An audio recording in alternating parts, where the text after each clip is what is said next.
ಆತ್ಮೀಯ ವೀಕ್ಷಕರಿಗೆ ನಮಸ್ಕಾರಗಳು. ವೀಕ್ಷಕರೇ, ಭ್ರಷ್ಟಾಚಾರ ಅನ್ನೋದು ಪ್ರತಿ ಕ್ಷೇತ್ರದಲ್ಲಿ ಪ್ರತಿ ಮನುಷ್ಯನಲ್ಲಿ ಉದ್ಭವ ಆಗಿ ಹೋಗುತ್ತೆ.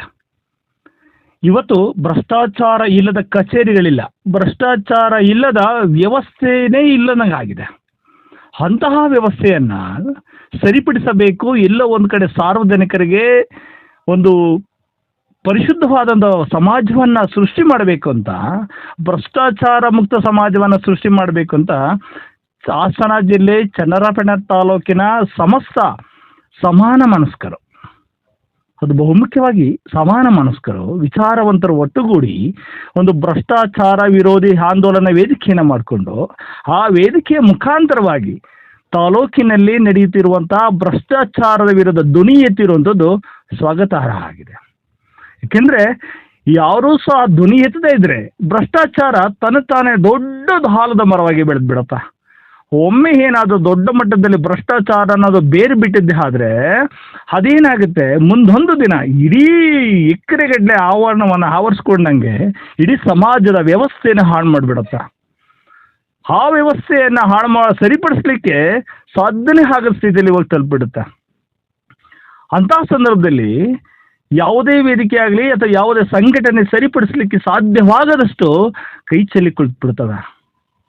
ಹಾಗಾಗಬಾರ್ದು ಅಂತ ಎಷ್ಟೋ ಸಂಘಟನೆಗಳು ಎಲ್ಲೋ ಒಂದು ಕಡೆ ಅಲ್ಲೊಮ್ಮೆ ಇಲ್ಲೊಮ್ಮೆ ಧ್ವನಿ ಎತ್ತಿ ಭ್ರಷ್ಟಾಚಾರವನ್ನು ನಿರ್ಮೂಲನೆ ಮಾಡಬೇಕು, ಸಾರ್ವಜನಿಕರಿಗೆ ಸರಿಸಮಾನವಾಗಿ ಹಕ್ಕುಗಳ ದೊರೆಯಬೇಕು ಅನ್ನೋ ಒಂದು ಹೋರಾಟದ ಹಾದಿಯಲ್ಲಿ ನಿಂತಿರುವಂಥ ಸಮಾನ ಮನಸ್ಕರ ವೇದಿಕೆ ಏನಿದೆ, ಇವತ್ತು ಹಾಸನ ಜಿಲ್ಲೆ ಚನ್ನರಾಯಪಟ್ಟಣ ತಾಲೂಕಿನ ನಡೀತಿರುವಂಥ ಭ್ರಷ್ಟಾಚಾರವನ್ನು ವಿರೋಧಿಸಿ 2 ದಿನಗಳಿಂದ ಒಂದು ಅಹೋರಾತ್ರಿ ಧರಣಿನ ಮಾಡ್ತಾ ಇದ್ದಾರೆ. ಆ ಧರಣಿನ ಮುಖ್ಯಾಂಶವಾಗಿ ಏನು ತಗೊಂಡಿದ್ದಾರೆ ಅಂದರೆ, ಸಾರ್ವಜನಿಕರಿಗೆ ಅಥವಾ ರೈತರಿಗೆ ಆಗುತ್ತಿರುವ ಅನ್ಯಾಯಗಳು ಅಥವಾ ರೈತರಿಗೆ ಆಗಾಗದೇ ಇರುವಂಥ ಕೆಲಸಗಳನ್ನು ಸರಿ ಸಮಯಕ್ಕೆ ಮಾಡಿ ಅಥವಾ ನಿಗದಿತ ಸಮಯದೊಳಗಡೆ ಅವರಿಗೆ ಕೆಲಸವನ್ನು ಮಾಡಿಕೊಡ್ಬೇಕು. ಆನಂತರದಲ್ಲಿ ತಾಲೂಕಿನಲ್ಲಿ ದಂಡಾಧಿಕಾರಿಗಳು ಭ್ರಷ್ಟಾಚಾರವನ್ನು ಮಾಡ್ತಾ ಇದ್ದಾರೆ. ಇಂತಹ ಅಧಿಕಾರಿ ಭ್ರಷ್ಟಾಚಾರವನ್ನು ನಿಲ್ಲಿಸಲಿಕ್ಕೆ ಸಾಧ್ಯ ಇಲ್ಲ, ಇಂತಹ ಅಧಿಕಾರಿ ಬೇಡ ಅಂತ ನಿರ್ಮೂಲನಾ ವೇದಿಕೆ ಏನಿದೆ, ಭ್ರಷ್ಟಾಚಾರ ಆಂದೋಲನ ವೇದಿಕೆ ಏನಿದೆ, ಇವತ್ತು ದೊಡ್ಡ ಮಟ್ಟದಲ್ಲಿ ಪ್ರತಿಭಟನೆ ಮಾಡ್ತಾ ಇದ್ದಾರೆ. ಒಂದು ಪ್ರತಿಭಟನೆಯನ್ನು ಮಾಡೋ ಸ್ಥಿತಿಗೆ ತಗೊಂಡೋಗುತ್ತೆ ಅಂದರೆ ಆ ವ್ಯವಸ್ಥೆ ಎಷ್ಟು ಹದಗೆಟ್ಟಿರಬೇಕು, ಅಥವಾ ಆ ಒಂದು ಸಂದರ್ಭದಲ್ಲಿ ಇರುವಂಥ ವ್ಯಕ್ತಿಗಳು ಎಷ್ಟರ ಮಟ್ಟಿಗೆ ಸಂಘಟಕರ ಅಥವಾ ಸಾರ್ವಜನಿಕರ ಮನಸ್ಸನ್ನು ಕದಿಡಿರಬಾರ್ದು. ಸಾರ್ವಜನಿಕರು ಭಾಳ ಆಲೋಚನೆ ಮಾಡೋದ ವಿಚಾರಗಳಿದು. ಏಕೆಂದರೆ ಯಾವುದೋ ಒಂದು ವೇದಿಕೆ ಇವತ್ತು ಭ್ರಷ್ಟಾಚಾರ ನಿರ್ಮೂಲನಾ ಆಂದೋಲನ ವೇದಿಕೆ ಒಂದು ಪ್ರತಿಭಟನೆ ಮಾಡ್ತಿದೆ ಅಂದರೆ ಅವರಿಗೆ ಮಾಡೋ ಕೆಲಸ ಇಲ್ಲ ಅಂತ ಅಲ್ಲ, ಅಥವಾ ಅವ್ರಿಗೆ ನೂರಾರು ಕೆಲಸಗಳಿರುತ್ತೆ.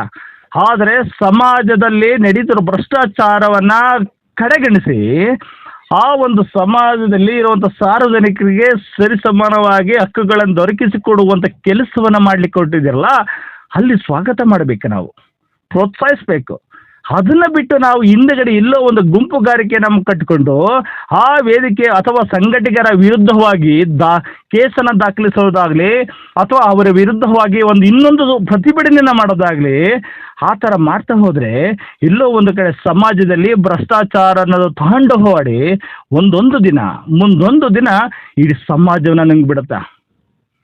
ಈಗ ಏನು ಭ್ರಷ್ಟಾಚಾರ ನಿಮ್ಮ ಆಂದೋಲನ ವೇದಿಕೆ ಪ್ರತಿಭಟನೆ ಮಾಡ್ತಾ ಇದೆ, ಆ ಪ್ರತಿಭಟನೆಗೆ ಪ್ರತೀಕಾರವಾಗಿ ಇನ್ನೊಂದು ಪ್ರತಿಭಟನೆ ಮಾಡಲಿಕ್ಕೆ ಸಿದ್ಧತೆ ಮಾಡಿದ್ದಾರೆ ಅಂದರೆ ಅದು ಒಂಥರ ಈ ಸಮಾಜಕ್ಕೆ ಒಂಥರ ನಾಚಿಗೇಡು ಅನಿಸುತ್ತೆ. ಕೈ ಬಿಡಬೇಕು. ಏನು ನಮ್ಮ ಸಮಾಜದಲ್ಲಿ ಭ್ರಷ್ಟಾಚಾರ ನಿರ್ಮೂಲನೆ ಮಾಡಲಿಕ್ಕೆ ಹೊರಟಿರೋ ಎಷ್ಟೋ ವ್ಯಕ್ತಿಗಳಿಗೆ ಅಂದಿನಿಂದ ಇವತ್ತಿನವರೆಗೂ ಸಹ ಯಾರು ಸಪೋರ್ಟ್ ಮಾಡೋಕ್ಕೆ ಬರ್ತಾ ಇಲ್ಲ.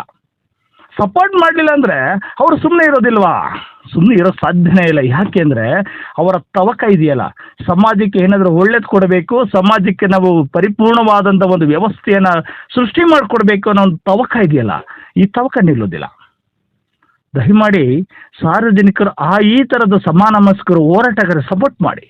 ಅದನ್ನು ಬಿಟ್ಟು ಹಿಂದೆಗಡೆ ಅವಹೇಳನಕಾರಿ ಮಾತನಾಡಿ ಅಥವಾ ಅವರ ವಿರುದ್ಧವಾಗಿ ಇನ್ನೊಂದು ಗುಂಪನ್ನು ಕಟ್ಟಿ ಆ ಭ್ರಷ್ಟಾಚಾರ ಮಾಡುವಂಥ ಅಧಿಕಾರಿಗಳಿಗೆ ಸಪೋರ್ಟ್ ಮಾಡಿ ಮತ್ತು ಮುಂದೊಂದು ದಿನ ಬಡವನ ಒಂದು ವ್ಯವಸ್ಥೆಯನ್ನು, ಬಡವನ ನೆಮ್ಮದಿಯನ್ನು ನುಂಗುವಂಥ ಒಂದು ವ್ಯವಸ್ಥೆಯನ್ನು ಕಲ್ಪಿಸಬೇಡಿ. ನಮಸ್ಕಾರಗಳು.